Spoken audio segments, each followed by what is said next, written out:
Magandang umaga Pilipinas, narito ang data sa lagay ng ating panahon. Update muna kay Bagyong Dante.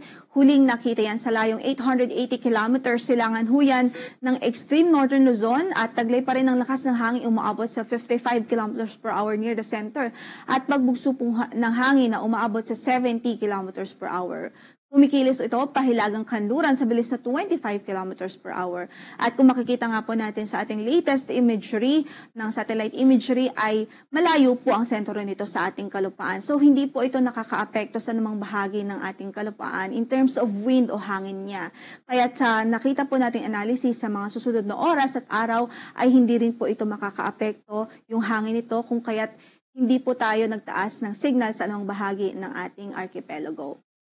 Samantala, ang nakikita po nating concern dahil dito kay Dante ay yung kanyang lokasyon at posisyon po ay very favorable para makapaghatak pa or makapag-enhance pa lalo ng habagat sa malaking bahagi ng ating bansa. At yung habagat po na yan, siya pong nagdudulot ng mga pag-ulan sa malaking bahagi po ng Luzon at ilang bahagi ng Visayas. Samantala, update din sa LPA na nasa extreme northern Luzon. Huling nakita yan sa karagatan ng Calayan Islands, Calayan, Cagayan. At sa nakikita po nating analysis ngayon, mataas na rin ang tsansang mabuo ito bilang isang bagyo in the next 24 hours. At kung maging bagyo po ito ay papangalanan po natin itong si Bagyong Emong. At by the time na kung ito po ay maging bagyo, ay agad-agad po tayong magtataas din ng signal sa ilang bahagi ng Northern Luzon dahil sa proximity nito o dahil malapit nga din po ito sa ating kalupaan. So nakikita po natin sa ating analysis, posible po na galing dito sa Balintang Channel ay bababa po ito dito sa may karagatan ng Ilocos Region and then eventually po ay babalik po ito pahilagang silangan. Kaya mag-antabay po tayo sa magiging updates ng Pag-asa dahil crucial po ito at bukod sa signal, posible tayong magtaas ng signal sa ilang bahagi ng Northern Luzon ay maghahatak pa rin ito ng habagat o southwest monsoon. Samantala, meron pang LPA o another low pressure area sa labas ng ating area of responsibility. Huling nakita yan sa layong 2,525 kilometers silangan ng Eastern Visayas. Pero sa kasalukuyan, as you can see po, napakalayo po nito. So, nasa labas pa po yan ng PAR. At sa ngayon, mababa naman ang tsansang pumasok po ito ng ating area of responsibility. Gayunpaman, patuloy po tayo mag-monitor sa magiging updates ng Pag-asa ukol dito. Samantala, para naman sa ating forecast track, in the next 24 hours, posible pa rin ho na nasa layo na po ito ng 685 kilometers hilagang silangan ng Itbay at Batanes. And in the next 12 hours or within today then, pwedeng mag-intensify o lumakas pa ito into a tropical storm category. In the next 48 hours, posible po na nasa labas na ito ng ating area of responsibility sa layong 600 kilometers hilagang silangan huyan ng Itbay at Batanes. And on the 30 or 72 hours, nasa layo na po ito ng 640 kilometers northeast of Itbay at Batanes.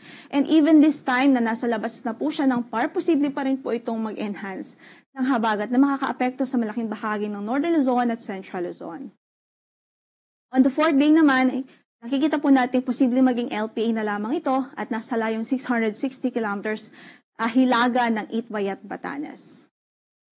In effect pa rin ho ang ating weather advisory sa malaking bahagi ng Luzon. As you can see, ay halos buong Luzon nga po may weather advisory at ilang bahagi po ng Western Visayas. So, umpisan natin yung more than 200 millimeters of rainfall. Posible pa rin sa araw na ito dito sa Zambales, Bataan at sa Occidental Mindoro. So, malawakan o widespread na mga pagbaha pa rin ang pwede po maranasan ng ating mga kababayan doon dahil sa halos patuloy na pagulan na dulot ng habagat. Samantala, 100 to 200 millimeters of rainfall naman ang pwedeng maranasan sa araw na ito dito sa Benguet, Pangasinan, Tarlac, Pampanga, Bulacan, Metro Manila, Rizal, Cavite, Laguna at maging sa Batangas. Habang 50 to 100 millimeters of rainfall naman ang pwedeng maranasan doon sa Ilocos Norte, Apayao, Abra, Kalinga, Mountain Province, Ilocos Sur at maging sa La Union dahil po sa epekto ng low pressure area na nasa extreme northern Luzon. At dahil naman sa habagat, possible din ang 50 to 100 millimeters of rainfall sa Ifugao, Nueva Vizcaya, Nueva Ecija, Bulacan, at maging dito po sa Quezon Province, Marinduque, Oriental Mindoro, Romblon, Masbate, Antique, dito sa Iloilo, Palawan, Catanduanes, Camarines Sur, Albay at Sorsogon. By tomorrow, possible pa rin ang matitinding mga pagulan dito po sa Zambales at Bataan dahil pa rin huyan sa habagat. than 100 to 200